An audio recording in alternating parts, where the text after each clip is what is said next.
नमस्कार. उद्धव ठाकरे बोलतात आणि मला येतं हसू. उद्धव ठाकरे बोलतात आणि मला येते कीव. उद्धव ठाकरे बोलतात आणि मला वाटतं आश्चर्य. उद्धव ठाकरे विनोद करण्यासाठी बोलतात की स्वतःचीच काय कळत नाही. आणि मग मी हास्य जत्रा वगैरे असं काही म्हणालो की लोकांना येतो राग. आता उद्धव ठाकरेंनी आपल्या भाषणाची सुरुवातच हास्य जत्राच्या कलाकारापासून सुरू केली असेल तर आपण काय बोलणार. म्हणजे पीएम केअर फंड्स त्यात भ्रष्टाचार झालाय असा आरोप करताना उद्धव ठाकरे जे काही लहान पोरासारखं उदाहरण देत होते ते आश्चर्यकारक होतं. घ्या बघून. पीएम केअर फंडाचा सुद्धा घोटाळा काढा.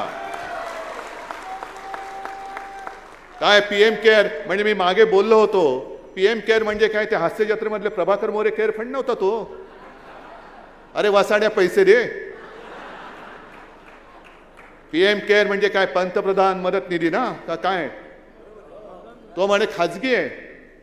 म्हणजे कोणाचा आहे? उद्या तुम्ही पंतप्रधान नसणार, मग तो पैसा कोणाकडे जाणार? का घेऊन जाणार घरी? कळलं ना. पीएम केअर्स म्हणजे प्रभाकर मोरे नाही, हास्य जत्रा मधला. काय विलक्षण वेळ असेल हो या माणसाला मोकळा. काय विलक्षण वेळ असेल. म्हणजे असं कळतं की राजकारणी माणसाकडे वेळच नसतो. ते कायम लोकांच्या गराड्यात आपली कामं करण्यात, आपली व्यवस्था लावून घेण्यात मग्न असतात. हास्य जत्रा बघण्या इतका निवांत वेळ ज्या माणसाकडे 30-35 मिनिटं असू शकेल ना, तो काय काम करत असला पाहिजे हा माझ्या समोरचा मोठा प्रश्न आहे. आणि उदाहरणं सुद्धा हास्य जत्राची आमच्यासारख्याने दिली तर ठीक आहे, आम्हाला बाकी काही धंदे फारसे नसतात. या उदाहरणावरूनच उद्धव ठाकरेंच्या एकूणच भाषणाचा अंदाज आपल्याला येऊन जातो. बरं, भाषण करायचंय तेही आत्मस्तुतीत मग्न असलेलं. इतकी आत्मस्तुती की अक्षरशः कीव यायला होते.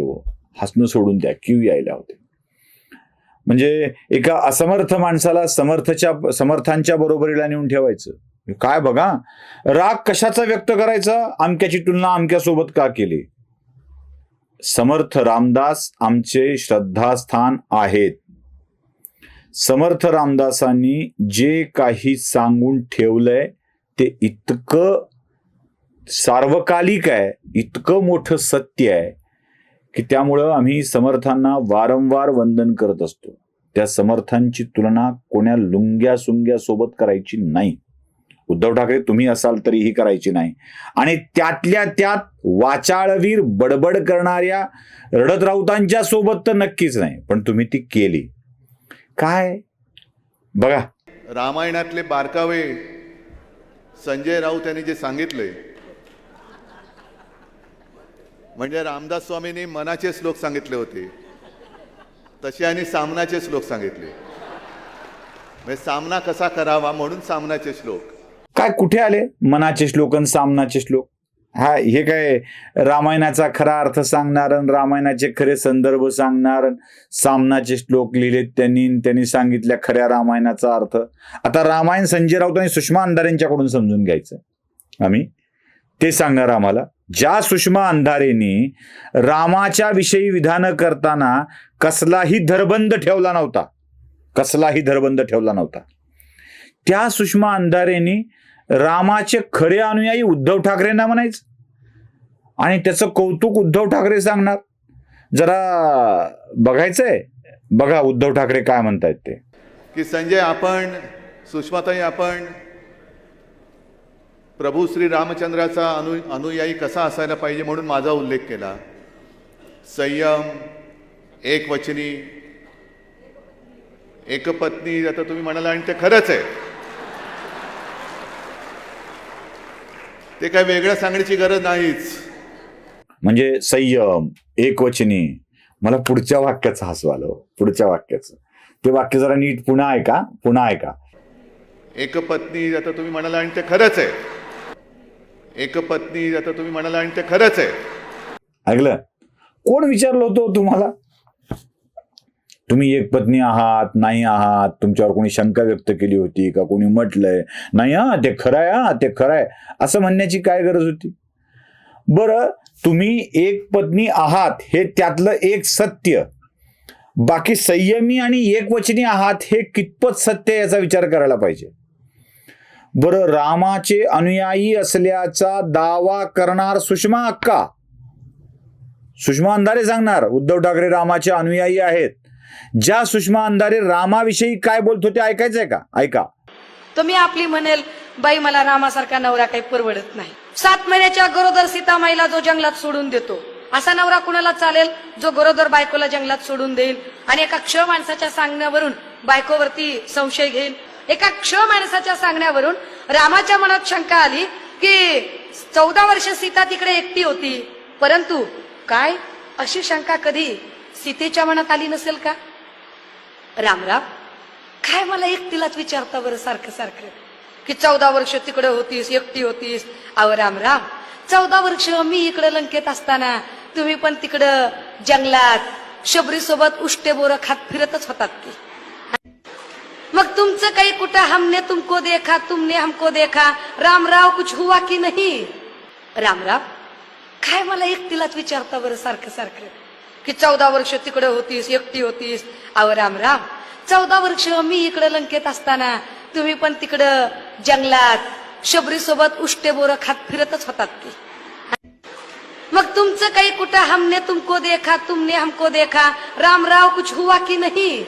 ऐकलं? याच रामाला सुषमा अंधारेंनी बायकोला सोडून दिलं म्हणून राग बाळगला होता. आणि काय काय बोलल्या होत्या? रामराव तुमचे लफडे असतील की, रामराव तुम्ही अग्नी परीक्षा का दिली नाही? मग काय, बायकोला सोडणारा राम, बायकोशी प्रतारणा करणारा राम आणि रामाचे खरे अनुयायी उद्धव ठाकरे. काय काय भानगड काय ही?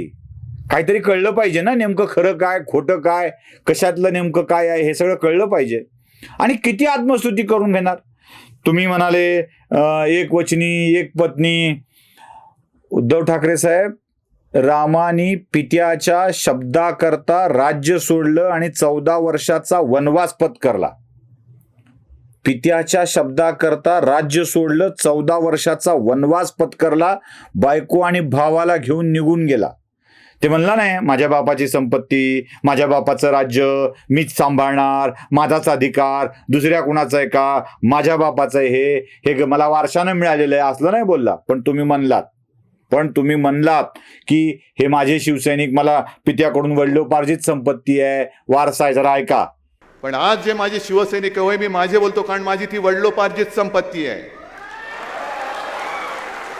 होय, मी घराणेशाही असेन, पण माझी ही घराणेशाही घराण्याचा वारसा आहे. म्हणून हे सगळे शिवसैनिक मला वारसे हक्काने मिळालेले आहेत, चोरून मिळालेले नाही आहेत. आणि म्हणे तुम्ही रामाचे खरे अनुयायी. याला कसं अनुयायी म्हणायचं उद्धव ठाकरे साहेब? रामाने पित्याच्या शब्दाकरता हे सगळं सोडलं, घराणेशाही समजली नाही, आपल्या भावाला सगळं देऊन टाकलं.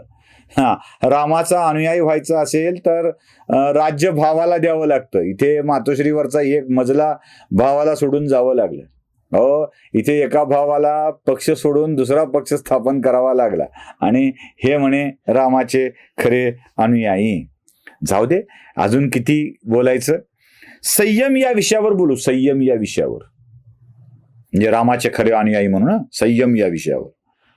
उद्धव ठाकरेंचा संयम किती वेळेला गेलाय बघा. म्हणजे आपण काय बोलतोय, कसं बोलतोय ते. किरीट सोमय्याच्या विषयात त्यांचे बुरखे फाडायला हवेत, यांना तो कोण तोतला, तो जसा दिसला टीव्हीवरती, जरा बघून घ्या. हे जे काही यांचे बुरखे आहेत ना, ते मध्ये एक ते टीव्हीवरती आलं होतं, तो तोतला कोण,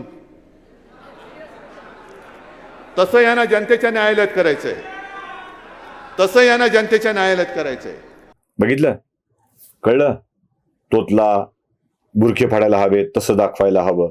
याचा अर्थ तुमचा संयम संपलाय, संयम सुटलाय, नाही राहिला तो संयम तुमच्याकडं. मिंदे गद्दार, मिंद्याला गाडलं पाहिजे, फाडलं पाहिजे, हे संयम सुटल्याचं लक्षण असतं.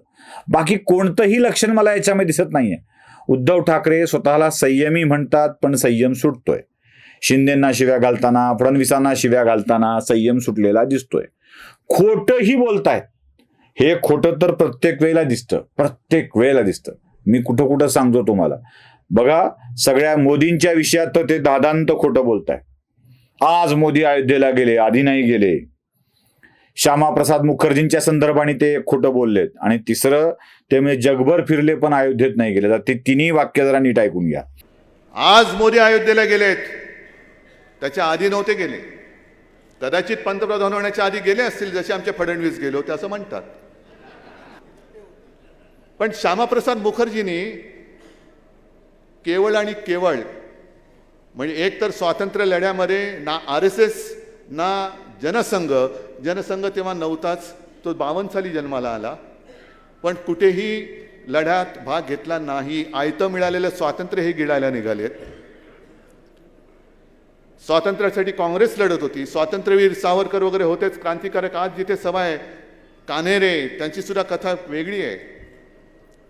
पण स्वातंत्र्य लढ्यात लढणारी काँग्रेस नको म्हणून स्वतंत्र पाकिस्तानचा ठराव करणाऱ्या मुस्लिम लीग बरोबर श्यामाप्रसाद मुखर्जींनी बंगालमध्ये सरकार स्थापन केलं होतं. आणि 11 महिने त्या हकच्या मंत्रिमंडळात श्यामाप्रसाद मुखर्जी म्हणजे तुमचा बाप राजकारणातला, हा त्यांच्यासोबत मंत्री होता, त्यांच्याबद्दल बोला.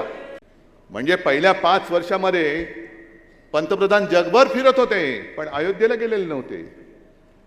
आता सुद्धा लक्षद्वीपला गेले, मणिपूरला गेले. ऐकले?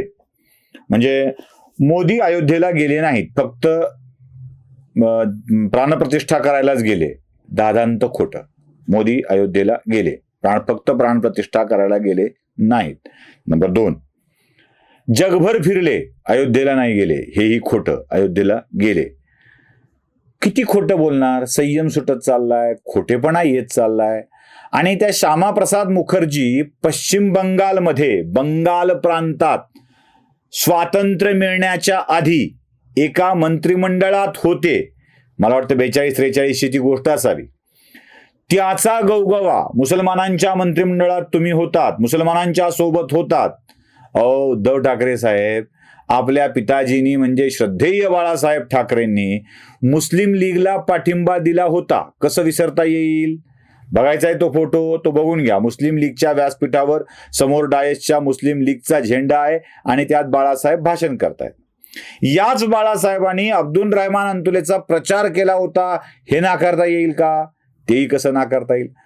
तुम्ही अजानच्या स्पर्धा घेतल्या होत्या, हे नाकारता येईल का? कसं नाकारता येईल? कारण ते केलेलं होतं. म्हणून उगाच दुसऱ्याच्या खोट्या गोष्टी सांगून, दुसऱ्याचं खोटं बोलून, या असल्या संयम असल्याच्या गोष्टी, एकवचनी असल्याच्या गोष्टी मांडू नयेत. कोण आहे एकवचनी? निवडणुकीत युती करताना भाजपला वचन दिलं हम साथ साथ है, आणि लगेच निवडणूक संपली, निकाल लागला की काँग्रेस आणि राष्ट्रवादीला म्हणले हम 7-8 है, 10 मध्ये हम 7-8 है, आपण सरकार करू. अरे 7-7चं गेलं कुठं? 7-8 कधी बघितलं? याला एकवचनी म्हणत नसतात. याला एकवचनी म्हणत नसतात. एकवचनी त्याला म्हणतात, रावणाच्या पाडावानंतर विभीषणाला राज्य देण्याचं वचन रामानं पाळलं, वालीच्या पाडावानंतर सुग्रीवाला राज्य देण्याचं वचन रामाने पाळलं. याला म्हणतात एकवचनी असणं. आणि उद्धव ठाकरेंचं एकूणच भाषण जर काय झालं असेल ना, तर ते भाषण म्हणजे फक्त हास्य जत्रा झालाय, जसं उद्धव ठाकरे म्हणाले होते. नमस्कार.